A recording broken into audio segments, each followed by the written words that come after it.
If you find yourself constantly doubting the Bible and you're really confused and distressed to understand why, let me tell you there are at least 3 major reasons why this could be happening to you.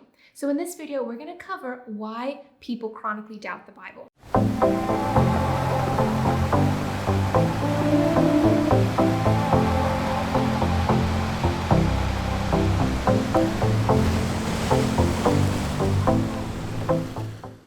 The first reason is something called worldview crisis. Now, if you've grown up in a maybe conservative Christian background and you've suddenly made a transition to a more secular environment, maybe you've gone to university or you've moved to a different workplace that has less of a Christian environment there, you can suddenly experience this worldview crisis where your values and beliefs that you got from church and the Bible and your Christian home are suddenly being challenged in a very overwhelming way. Typically, people who are experiencing worldview crisis don't stay for a very long time in this stage of cognitive dissonance.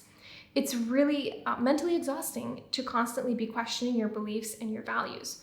So typically what will happen, one of 2 things in worldview crisis is that you'll either kind of retreat to a more non-religious stance where you just don't deal with these kinds of questions and doubts about the Bible, or you will go through it and come out the other side much stronger, usually through study and research and answering those apologetic questions that are really bothering you.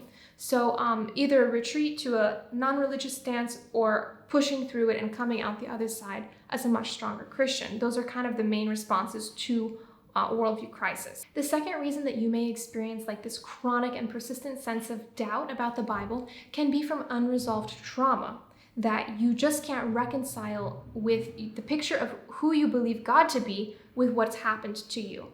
Okay, so we read in the Bible that God is love and God is powerful and God is all-knowing, but yet we go through things in life like rape and incest and the loss of loved ones to terrible diseases, and we go through natural disasters and wars and all kinds of crises. Even the everyday losses of relationships or jobs or pets.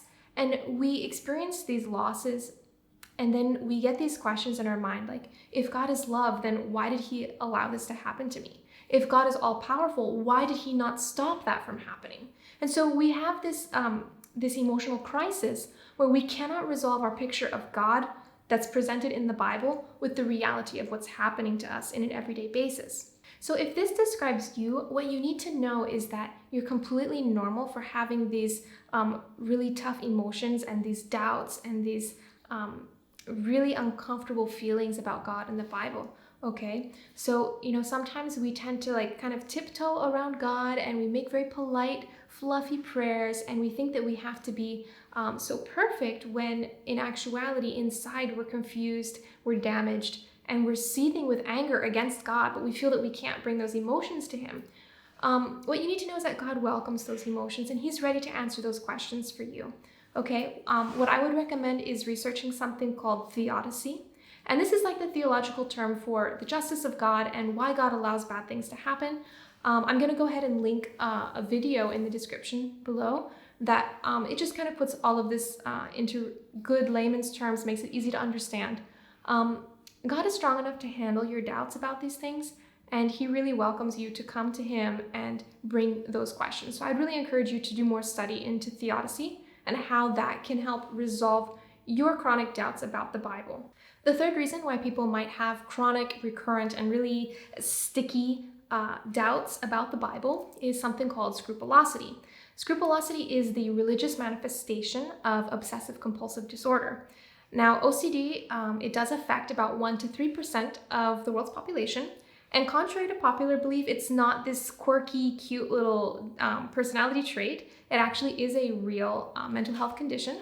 And not everybody with OCD has religious obsessions and compulsions, but many do. Symptoms of scrupulosity include chronic doubts about the Bible, about your salvation, about whether you're following God's will completely or not, doubts about whether you prayed properly or not, okay?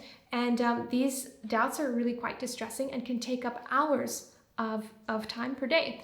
Of course, everybody in their spiritual walk tends to have doubts from time to time, but for the person with obsessive compulsive religiosity, these kinds of doubts will typically take up an hour or more per day, okay? Another symptom of scrupulosity is something called intrusive thoughts, which are these really scary, nasty, sticky thoughts that just pop into your mind that have really terrible ideas about spiritual things. For example, you might get an intrusive thought urging you to blaspheme the name of God or to deny Christ, or maybe an intrusive thought that you might lose control and hurt somebody, or even an intrusive thought that maybe you have sold your soul to the devil, okay? So these are thoughts that pop in, and we spend a lot of time like over-analyzing them, trying to figure out where it came from and trying to like push it away or neutralize it with a positive thought. If any of this sounds like you, I would just encourage you to head over to my website and take a free Scrupulosity quiz. I'm gonna put a link down in the description. I know that scrupulosity can be really distressing. It can be very uncomfortable and a difficult condition to manage, right? But what you need to know is that scrupulosity is not a sin. It's not a lack of faith. It's not a spiritual problem. What it is it's a mental health hijacking of your relationship with God. And it is something that can be fixed. So these are our three main reasons why somebody might experience chronic doubts about the Bible. Number one could be from Worldview Crisis. Number two, from Unresolved Trauma. Or number three, Scrupulosity. So I hope this gave you some ideas and insights, maybe some directions that you can start researching. If you like this video, I would just invite you to go ahead and subscribe for more videos about Scrupulosity. And hopefully I will see you next time.